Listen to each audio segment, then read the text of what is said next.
warahmatullahi wabarakatuh. Waalaikumsalam warahmatullahi wabarakatuh. It's very good to see you again, and we are readjusting some of our scheduling this coming year, and doing less frequent talks, but that might increase as soon as we get some more help in the management. Um, Now, there's something that has always troubled me, and I never really got clear answers about this. And that's why I want to bring this topic up. And maybe it's, we're going to open up a can of worms and go with the flow for however long this particular river wants to talk to us. So, inshallah, Bismillahirrahmanirrahim. May it please Allah subhanahu wa ta'ala to share what we can glean, what we can reap of the truth of some of these matters which have gone undiscussed thoroughly or with the right mindset um, regarding the history of Al Islam. Now, the Prophet left us with a perfected system in which to, if it were followed, and as we've discussed before, according to the Medina Charter, things probably would have gone a whole lot better than they did. But they didn't, and I'm not sure that I understand all the reasons why, and I'm sure that some of our listeners think they do, but most of them don't. Because it's never truly been discussed in an academic manner and in a grandfatherly manner that allows the story to be told in a way that it can be understood uh, for the sake of Tawheed, you see. So I'm just saying, okay, well, the Prophet left us with this perfected way of life, not religion, perfected way of living on the earth under heaven's dominion. So this is what the Christians and the Jews call the kingdom of God. Now, if you're going to have a kingdom of God, you got to have a king, and Muslims don't like that idea of having a king, although they went and adopted it like the ancient Israelis did, the ancient Jews did. For example, in Samuel and leading to David and Solomon and all this sort of thing, the Jews didn't want to be governed by the prophet. They rejected that. And the Muslims pretty much did the same thing, but in a slightly different way, to my in my opinion. Now, because this system that the prophet left us was not politically practiced in the way in which it was established, and in his departing speech or sermon, if you will, just like Moses, if you do these things, you will keep dominion. Now, this doesn't just mean control of the land and military might and all that sort of thing. It means dominion over your nafs.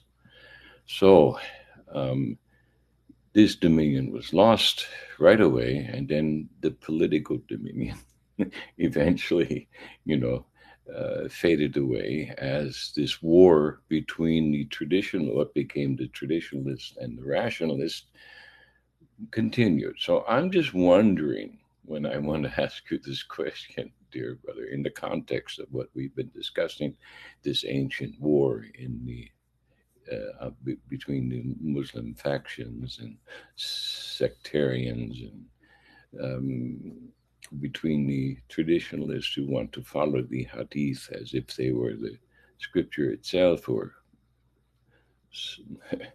above the scripture in some cases, or the rationalists who say, hey, no, we got to take another look at this. I don't think that makes any sense the way we're reading that particular passage. It must have another meaning. Let's look for it. Oh my gosh, if you if you challenge some of our traditionalists, they will become violently angry with you, and they will kill you. You see. So now this penchant for murder, and there's a passage in the New Testament that says, "Lay hands suddenly on no man." Just don't do it. Take a deep breath. All right, count to 10 backwards, and that's right. Now you can act. Okay, we're supposed to act, but not in a sudden manner. So we shouldn't become reactionary. You see, so and that's what I'm talking about. Okay, so for some reason, if you want to discuss these things rationally, with some people, they become reactionary to the point of murder. Okay, no. The first four or five caliphs who followed um, the passing of our beloved prophet were murdered. You see, so I'm wondering, something was wrong from the very beginning, because after the after the surrender, I'll say the surrender of Mecca to the prophet, things were pretty clear. And before the prophet died, there was enough time to for people in the immediate environment to assess, and for the leaders who had, maybe even amongst the hypocrites who just converted just for survival, uh, they knew that this was a coming rising power. Okay, and as it is amongst all people, and the Quran says this everywhere in the world, there's all these wicked men in high places are constantly, digging a hole right through to reach hell for everybody and bringing it up. See, they'll bring the hell out of their belly because that's where their will is, and if their will is self-will, and this is what got Kabil into trouble. Okay, this whole thing, self-will. Uh, so we want to become servants, but if we can't become servants unless we establish the kingdom, so that we can have Allah sit on the crown of our brain and help us be a guidance in all sorts of ways, you see, to make the right decisions, which are going to be moral and ethical under heaven and under the guise of the caliph. You see? So we're all trying to become caliph individually, and we should try to become a caliph amongst the nations by example.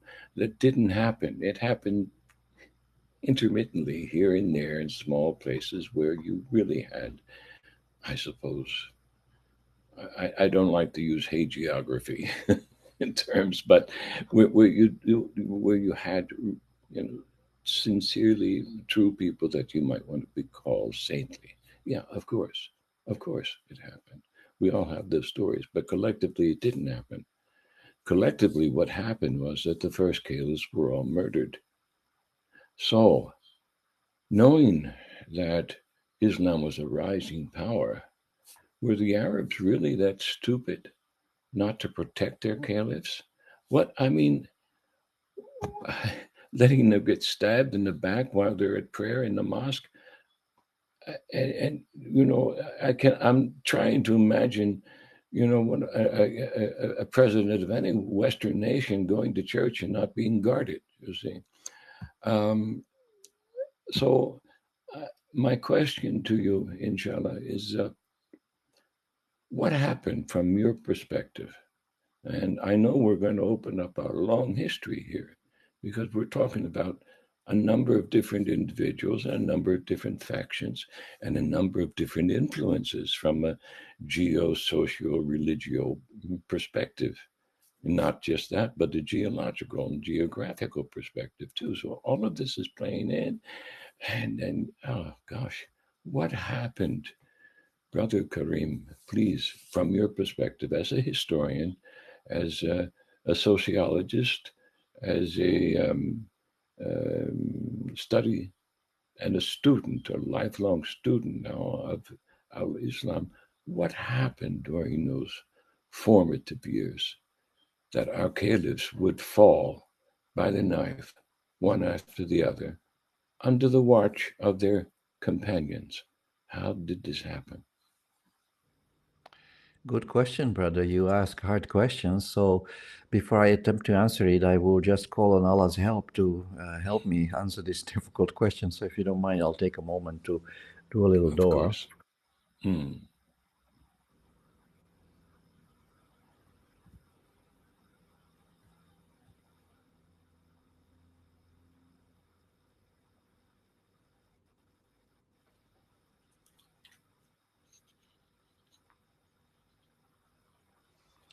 Right. So yeah, just a minor correction. I was actually trained in political science, although Mm-hmm. I did study some history. I even taught some history, Canadian history, European history, what have you, and this was all very interesting. And of course, I have not studied religion my whole life either. That's another second little correction I'd like to make. I became interested in religion only after I had this. I began to drift away from, the Friends of Leo Strauss back in Toronto when I began to Mm-hmm. develop doubts, as we touched on in an earlier video, Yes. Mm-hmm. about the dichotomy between reason and revelations. The revelation that seems to be quite central in the thinking of Leo Strauss and the people associated with him. I began to doubt that that such a conflict actually exists. And as I mentioned in that video earlier, one of the bridges that brought me to religion was the work of George Friedrich Hegel, who, when he was a young man, wanted actually to be a preacher, like a priest, a Protestant Mm-hmm. in Protestant faith.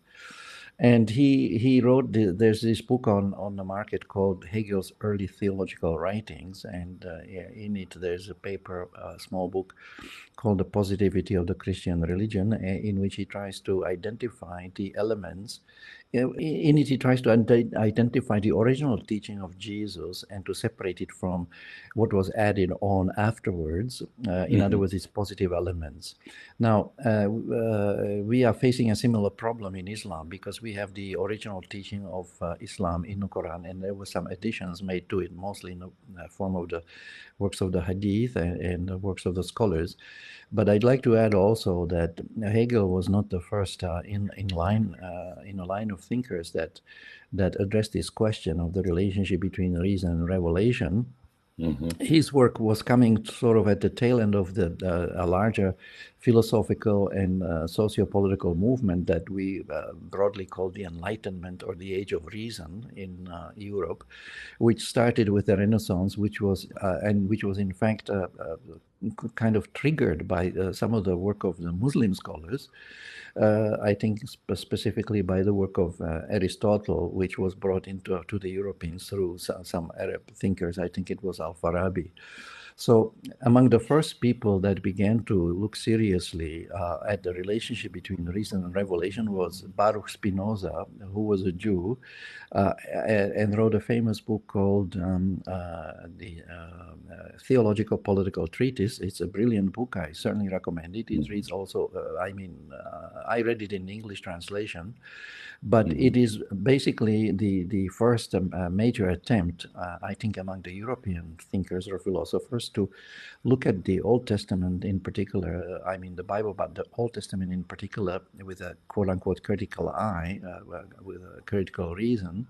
And as I mentioned in that video that we did earlier, Spinoza got into trouble with his Jewish community because he was, and you know the story. In fact, you completed Yeah, the yeah, story they by threw him out, telling, right? Mm. yeah, and stepped on Yeah, him, so to speak. yeah, So yeah. he basically pointed out some inconsistencies, some numbers didn't add up in the Old Testament, Mm-hmm. and then he questioned.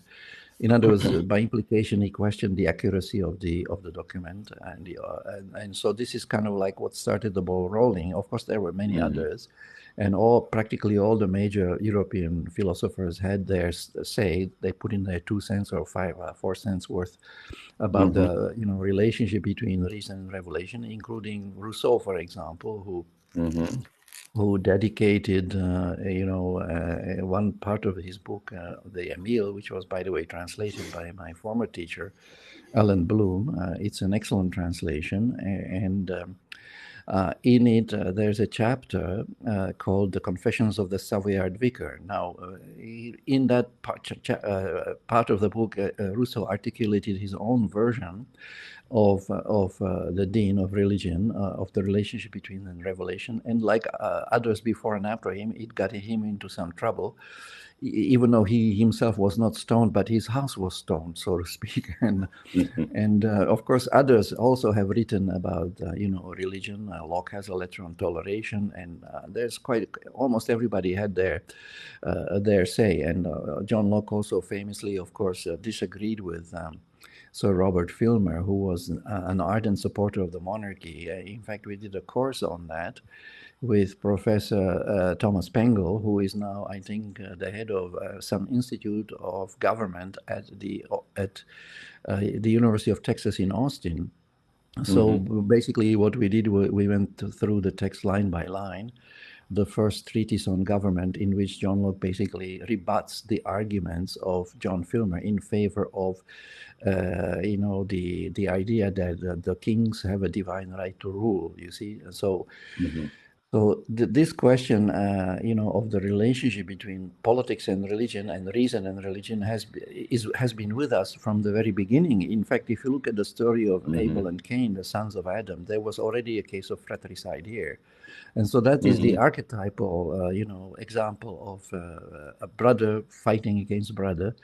And we see this until this day in various places, like in Yemen. There's a civil war going on. We have seen civil wars happen in Jordan, also in Lebanon, which I recently visited, and it's all pretty ugly. And we have had, of course, you had your own civil war between the North and the South.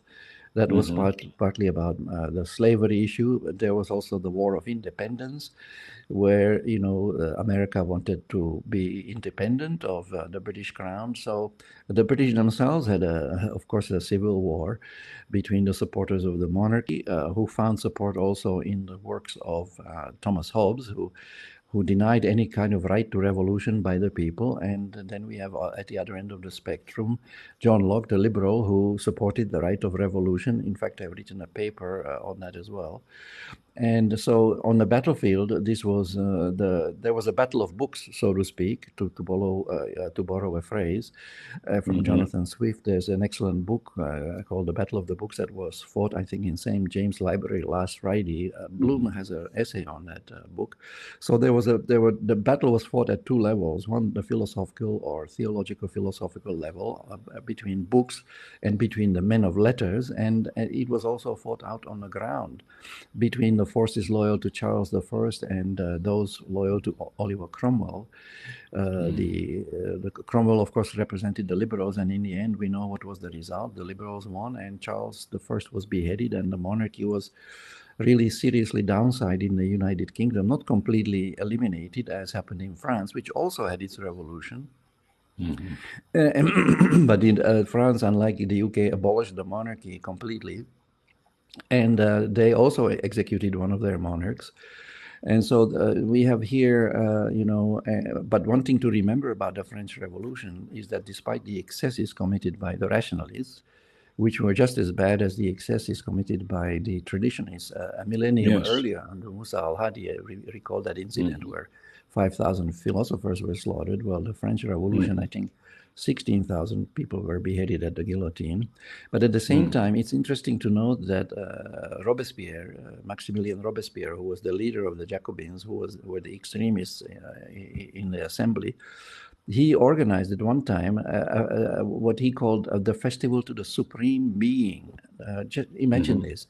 A festival to the Supreme Being by the French revolutionaries. So I don't think we can say that these people are atheists. They believed in God, but they had their own understanding of it. So now, coming back to the Islamic world, and by the way, just one final note on these conflicts. Hegel, in his later work, wrote a book called The Phenomenology of the Spirit, and in it he argues that basically history progresses, that was his claim, through a series of conflicts between, at the theoretical level, he called it the conflict between thesis and antithesis, from which a synthesis emerges. But of course, at the practical level, we have here a conflict between, for example, the the proletariat, as Marx took it from Hegel. It was for him the conflict was a class struggle.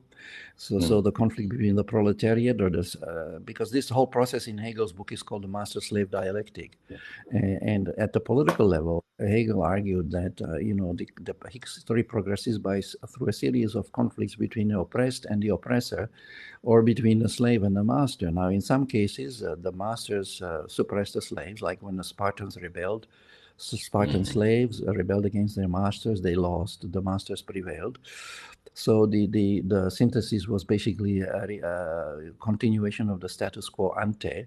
But there are also cases where the sort of the plebeians or the lower classes, like the proletariat or the lumpen proletariat, the Marxist working class, they actually managed to succeed and overthrow the reigning powers and establish a new regime, like happened in a communist revolution in Russia that later became Soviet Union. The Chinese also had a civil war, very similar, and Mao Zedong and his forces also emerged victorious at that time.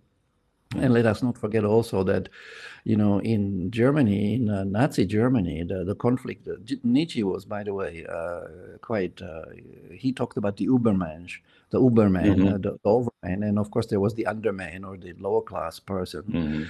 So he borrowed to some extent from Nietzsche, but when the Nazis, you see, went to war against the Russians, the Nazis perceived themselves as these overmen, the superior race, a master race, the Aryans, fighting against the slaves, the Slavs, the lower grade, in other words, the slaves. So this was an epic confrontation of the masters and the slaves, allegedly. But what happened that in this particular case, the masters lost and the slaves were victorious. The Soviet Union, along with its allies, United States and UK, prevailed. And basically the tables were turned. The overman became the underman and the underman became the overman, you see. So the synthesis was a new world order, if you like, at the time, the post-war world order, which is now being challenged from many different ways, including, for instance, by the dissolution of the former Soviet Union, the emergence of Russia. Do we still have a bipolar world? What have you? So things are changing, and people are trying to keep, abreast of these developments. And let's hope that people keep pushing the right buttons and not the wrong buttons, especially not the nuclear button. That would be pretty bad for everybody. But anyway, so what I'm trying to get at is that conflict between people and nations is actually nothing new. I mean, Allah has given us free will, so and He has given us a brain, and He has given us guidance in the form of the revelation, of which the Quran is the last one. So He has given us a formula for conflict resolution and reconciliation, and even in the Sunnah of the Prophet, I mean the real Sunnah of the Prophet, not what we read in Bukhari and elsewhere, we see that the Prophet, how he reconciled the factions, the Medina people with the Makkah people.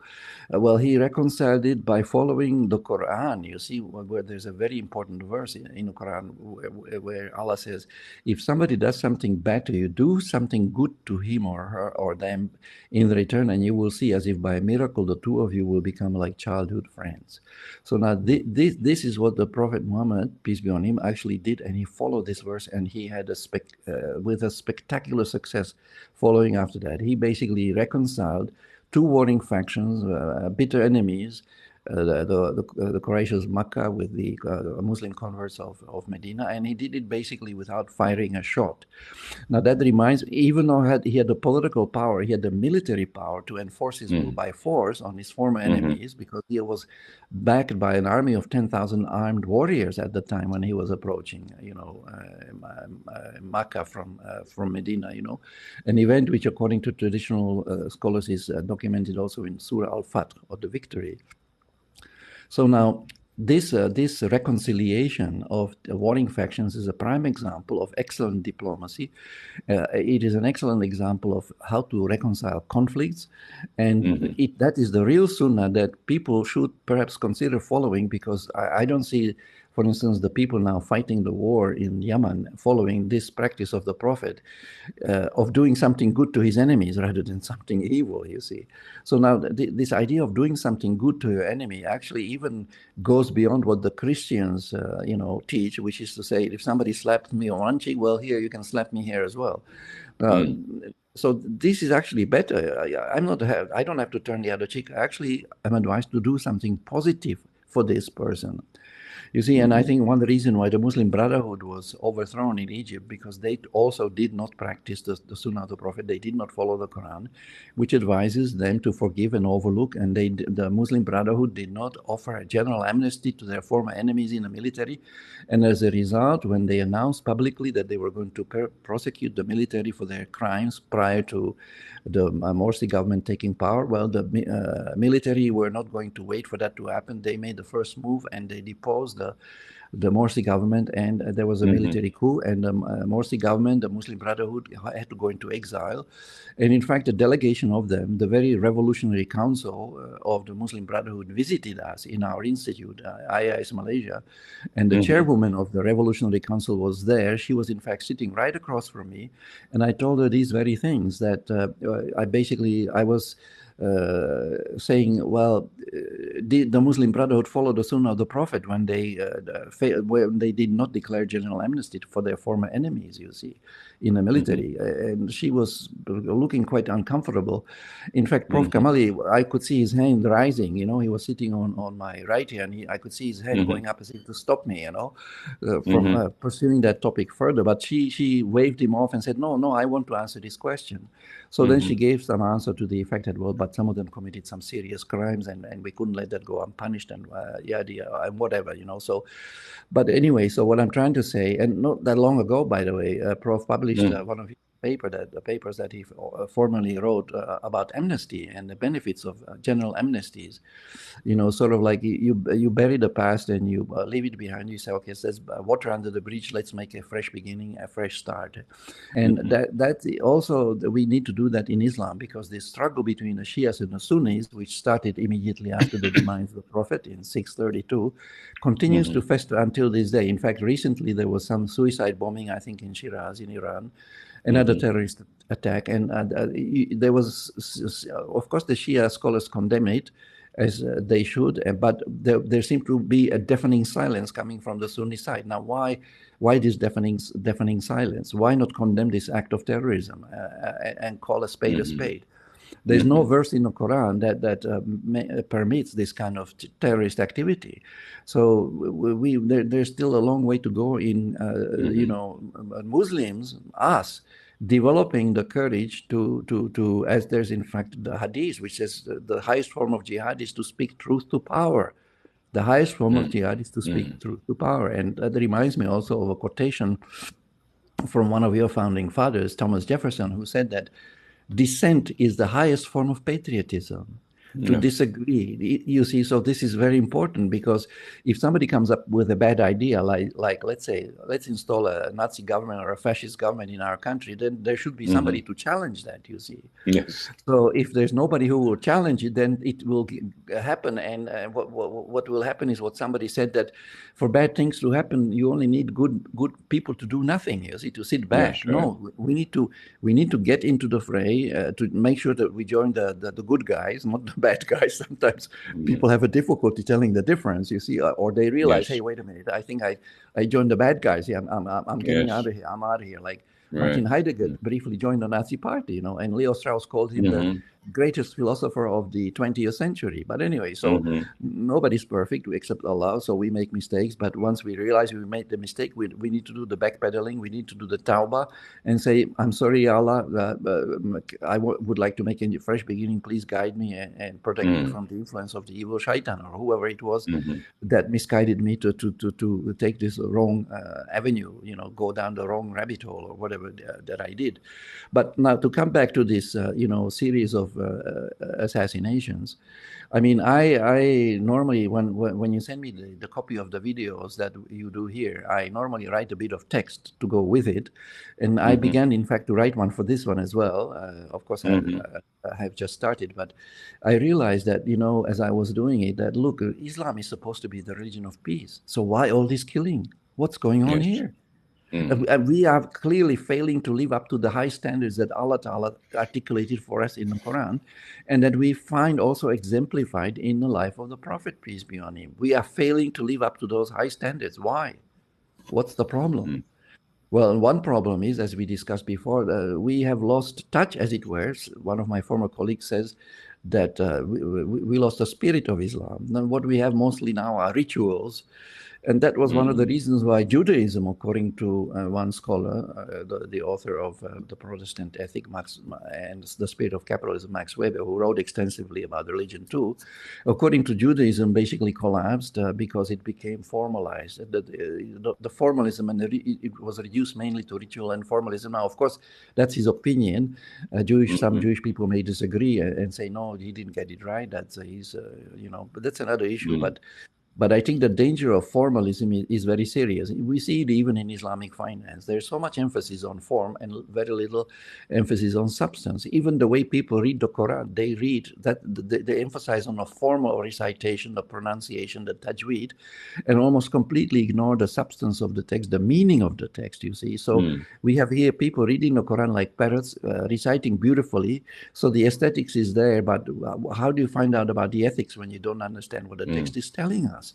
So this is Mm-hmm. a new form of Quran illiteracy, very dangerous to the Ummah, and I think it was a Yes. major contributing factor for bringing down the Ummah down to where it is today, which is, Mm.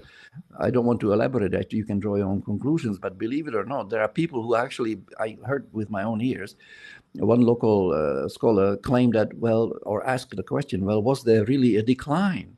So he doesn't believe that Islamic civilization declined. Oh my OMG, well, okay. Mm-hmm. We can look at that separately. But so now, to come back to the series of assassinations, by the way, not all the caliphs were assassinated. Abu Bakr Mm-hmm. ruled for 2 years and he died, I think, a natural death. The last three Khulafa Rashidun were assassinated. That's Umar, Osman, and Ali. And of course, after that, we had a series of civil wars. 15,000 Sahaba, according to Muhammad Shahrur, died in the first fitna alone. The first fitna was made up of two battles, the Battle of the Camel and the Battle of Siffin. And then there was a second fitna. And then there was when Muawiyah died, and then there was a third fitna when his son Yazid died, and that Mm-hmm. third fitna was basically ended in the overthrow of the Umayyads by the Abbasids, and then under the Abbasids we have the fourth fitna, which was the civil between the two sons of Harun al-Rashid, al-Amin and al-Ma'mun. That lasted for a few years, and with the al-Ma'mun emerging victorious. So history is full of this conflict. I remember, in fact, one time I participated in a conference here in Malaysia, and there was some well-known chap sitting beside me, and I was describing my experience with this cognitive dissonance that I was detecting between what Mm-hmm. I'm reading in the Quran and what I'm witnessing in Mm-hmm. history. So the way I put it is that, well, and then I looked at history and I had a shock. And he just kind of leaned back, and I just and he kind of shook his hand. Yeah, so I don't know whether he laughed, but Mm-hmm. he was definitely indicating that he knows what I'm talking about. There's a huge disconnect between what the Quran teaches us and what the Ummah are doing. So how do we Yes. bridge this gap between the two? We don't want to be hypocrites, right? And Allah Himself tells us in one of the shorter surahs in the 60s, "O you who believe, why do you say that which you do not?" Okay, so Yeah. Allah Right. is reminding us that we are saying one thing and doing something different. So Yes. this is not the way to proceed. We have to walk the talk, as there's an English saying to that effect. Mm-hmm. So this is lacking. So I think one reason for these conflicts, the assassinations, and perhaps I can add one more factor here. The Ismailis gave rise to a group of people called the assassins. They used to smoke hashish, and then they went on an assassination mission. So Mm-hmm. the Ismaili thinking was penetrated the thinking of some Muslims, and that was also also probably a contributing factor to these Mm-hmm. assassinations.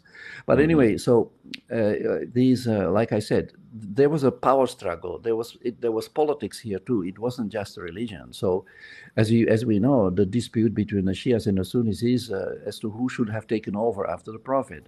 The Mm. Sunnis say Abu Bakr was right in taking over, and the Shia say no, Prophet appointed Ali to be the next leader. So there you have it. It was basically the conflict between the Shias and the Sunnis was basically a conflict over the succession. Now, in terms of the individual assassinations, I think Ali was assassinated by some Kharijite rebel who was angry because the Kharijites were punished by Ali. And Kharijites had an issue with Ali because he refused to, fight his enemies, and he decided to go for arbitration, and they thought this was a sign of weakness, and they felt betrayed.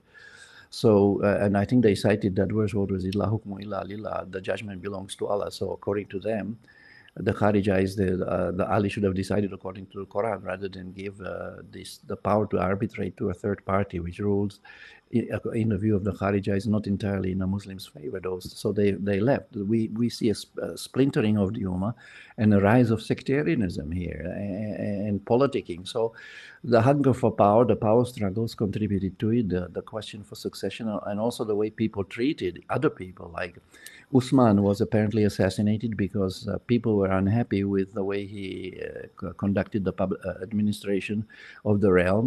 He was allegedly promoting nepotism, promoting his relatives into positions of power. He was privileging the Arabs, and he was discriminating against others, including the Persians. So some people had it in for him, and he was assassinated because people were not happy with his but what they thought of as very biased leadership, very Mm. ethnocentric kind of leadership. Mm. So now Umar was, he ruled for 10 years, I think. Now, what was the reason for? I think somebody, again, it was someone that felt mistreated by Umar that came and assassinated him. So this is very serious because taking one life, according to the Quran, is like taking the life of all of humanity. So, once again, the teaching of the Quran did not penetrate sufficiently into the consciousness of these assassins and people bent on war rather than peace. Mm. And so basically, this happened partly because they either never understood the Quran properly in the first place, or if they did, they forgot about it, or they drifted from it, or they deviated from it, and they fell into, crime and sin. And I might add here, I recently read a short surah, Yusuf Ali's translation of the Quran, and I was surprised to find that he mistranslates the word mujrimun, which means criminals. He translates it as sinners. This is a very serious problem. I mean, error on his part. There's a huge Mm. difference between a sin and a crime, but that's another issue. Think of it as something of a footnote. But what I'm trying to say is that the correct understanding of the Book of Allah is very, very important if we are to derive Yes. the right guidance from it, which is what it is intended Mm-hmm. to give us, you see. But as we have witnessed, over the years, there has been a massive reorientation of the Ummah's attention focused from the Book of Allah, from Mm. Allah to and other books, and away from Allah and to the Prophet, basically. So, and there has also been a reorientation from the ethical principles of the Quran to rituals, you see. Mm. So I think this was not a healthy trend. We need to refocus the Ummah, ourselves, back on the Book of Allah. I'm not saying that we should throw out all the traditions and throw them under the bus in the work of the ulama, but we need to keep them in perspective. We cannot Mm. possibly claim that they are in any sense equal to or superior to or able to abrogate the Quran, which is absolutely I mean, it's shocking that there are actually people who made these arguments and made them in public. And what is even more shocking is that not a few people actually believe this, you see. So we need to clearly differentiate between the Book of Allah and the other books, and take our guidance from where Allah wants us to take it, which is from the Book of Allah. We can keep the Hadith as a source of information about the past, what have you, and we can read it as you would perhaps read sources that are not divinely ordained. Or I don't consider the hadith to be revelation, or definitely not tanzil, something that Allah sent down. The hadiths are words of human beings. They are not even the words of the Prophet. They are paraphrases of paraphrases of what the Prophet allegedly said. They are words of the transmitters rather than verbatim words of the Prophet. So they cannot possibly carry any kind of authority comparable to the authority of the Quran. But as we have seen, as early as 660, according to Tajabir al-Wan in his book Reviving the Balance, the majority of the scholars believed that even a solitary hadith could abrogate the Quran. Can you believe this?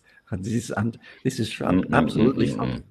And the scholars go even further. If you look on Ibn Abbas' website, I'm sorry if I'm repeating myself here again, because I think I stated this before in one of the earlier videos, but he claims that the Sunnah and the Quran are inseparable, that the Sunnah, in fact, is part of the Quran, and unbelievable statements. And he goes on. And other scholars, I won't mention any names, but they claim that even the tafsir becomes part of the Quran. Now, this is unbelievable. So now even the words of human beings, the words of scholars now, and the words of the transmitters, all this becomes part of the Quran. This is shocking. How can these people mix the words of human beings with the words of God? That is really contaminating the divine message of Allah, the book of Allah, the Quran. They are tainting and contaminating, this pure book with these human narrations. Okay, I'm sure there are some brilliant scholars and some hadiths which are, quite, they have hikmah in them and what have you. But we should still, despite that, we should never ever consider them at par with the Quran, and never ever mix them together. So these assassinations, partly human nature, power struggle, people striving for power after power, as Thomas Hobbes put it. He characterized the condition of humanity in a state of nature as a struggle of a war of all against all. Those are his exact words. And man, according to him, seizes for power after power. So power-hungry people are causing problems. And then, of course, perhaps the first factor that should be mentioned is simply failure to follow the book of guidance, the book of Allah, and acting contrary to its precepts and contrary to its principles. I think this is what happened, and this is still happening until this day. And unless and until we return to the book of Allah, to the straight path, and begin to follow sincerely its guidance, and for that we need to understand it. In other words, we need the re-engagement of reason and rationality, as you put it, without putting it, of course, above the Quran. Unless and until we do that, the woes of the Ummah will continue, and it will be business as usual. So I'll land my case there, but if I missed anything, please correct me, Brother Omar, because I know you are a very astute observer and analyst. Well, thank you very much. I don't know about the astute part, but there are some things I see that other people just sort of overlook in their questions I ask that many people want to ask that, they just are too afraid to ask, or whatever the case might be. So, what always the response I got whenever I brought this up when I was amongst the ulama in Malaysia, wherever I was, is that they just didn't want to discuss it because there was this idea that all of these caliphs, without exception, were saintly. So there was this hagiography that kind of elevated them. And then if you look at it from the Shia perspective, my God, they turned Ali and his sons and grandsons and whatever into angels or even demigods. It was kind of an idolatry going on there. Um, so it never was discussed. Even just the political aspects. Okay, well, there were some Egyptians that were unhappy because what was his name? Omar sent, or was it Uthman, sent over his nephew to be their governor. And I said, well, that's frank nepotism. Oh my God, we can't accuse the righteous caliph of being a criminal, trying to um, enlarge his trust circle like all mafioso do with the family. You see? No, oh God, step on some toes with that one, you see, but that's all it was. If you understand the social ramifications of that kind of political mechanisms that go on behind the scenes, you see, of our governments. And you don't have any problem with this kind of analysis, but nobody wants to talk about it, you see, because, ooh, it's kind of taboo. They're saints, and we can't. It's like you said, you can't bring up the idea that maybe the prophet made a mistake on occasion. You see, can't talk about that.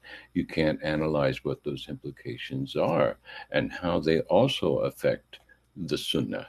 You see, or your understanding of the Sunnah.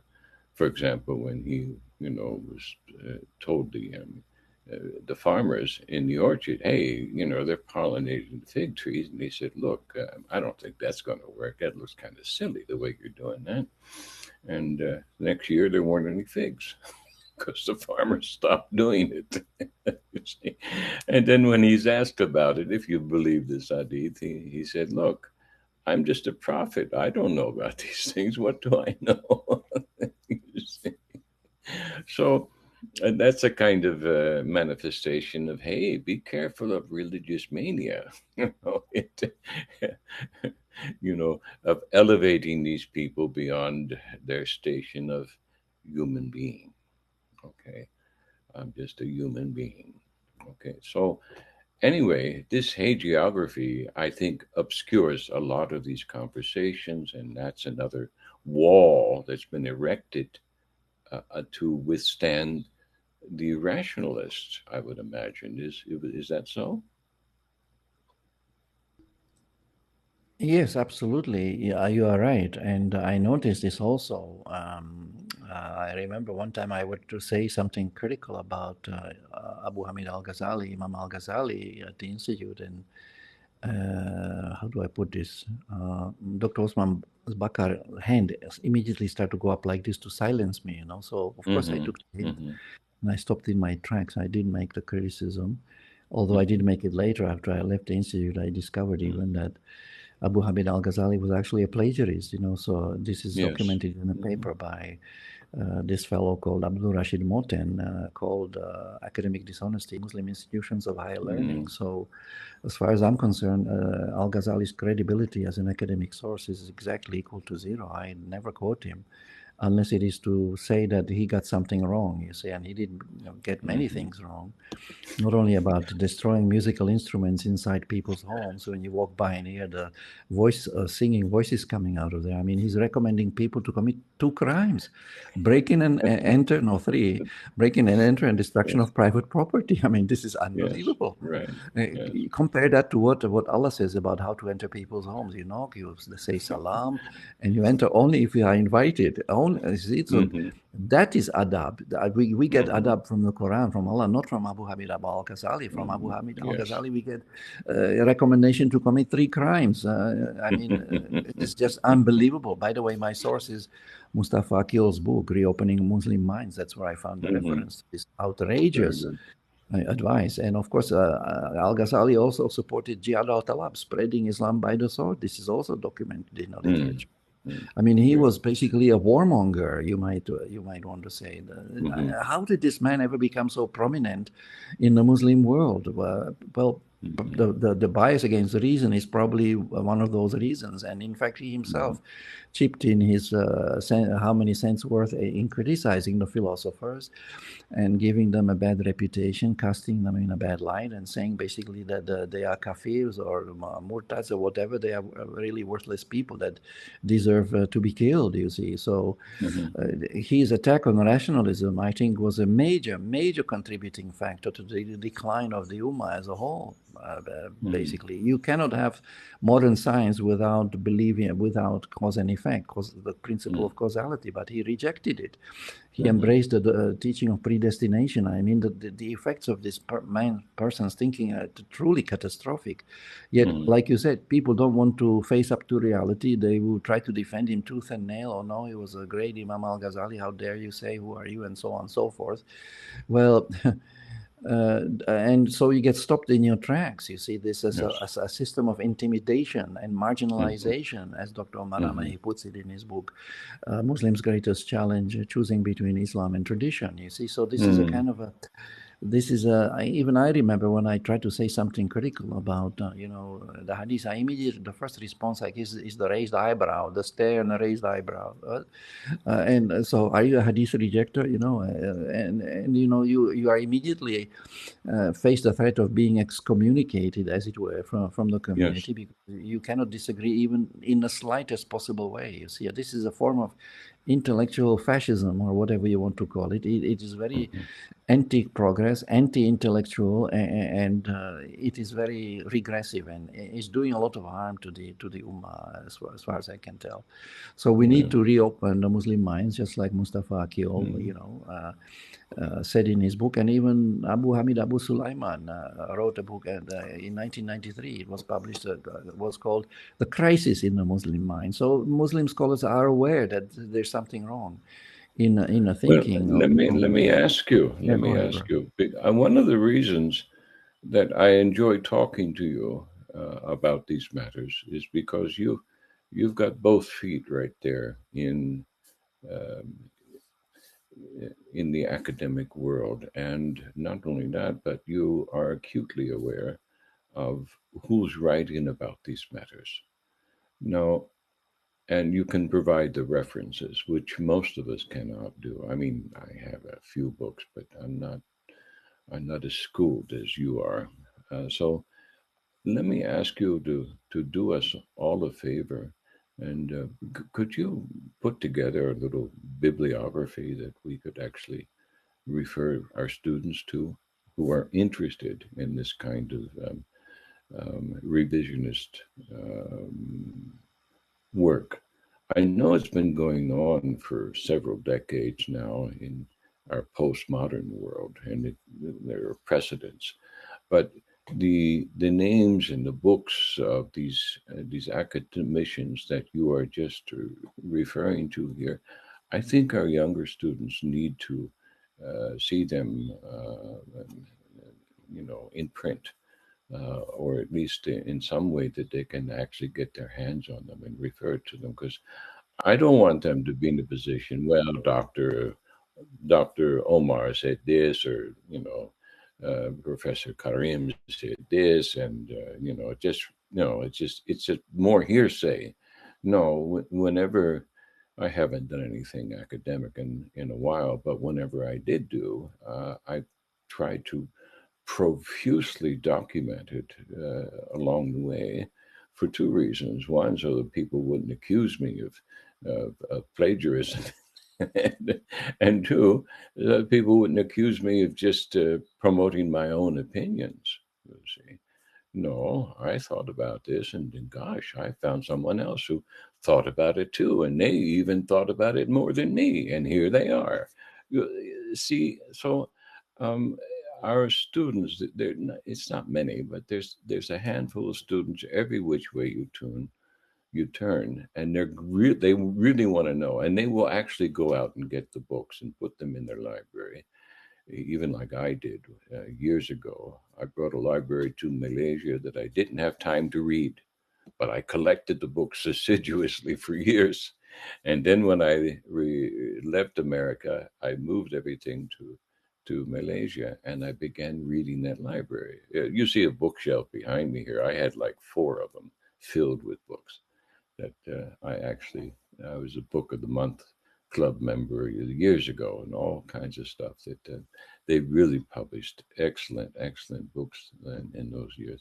Anyway, our students, our Protean students, they will profit from such a list. So when you have a chance, dear brother, and you just run off a bibliography for us.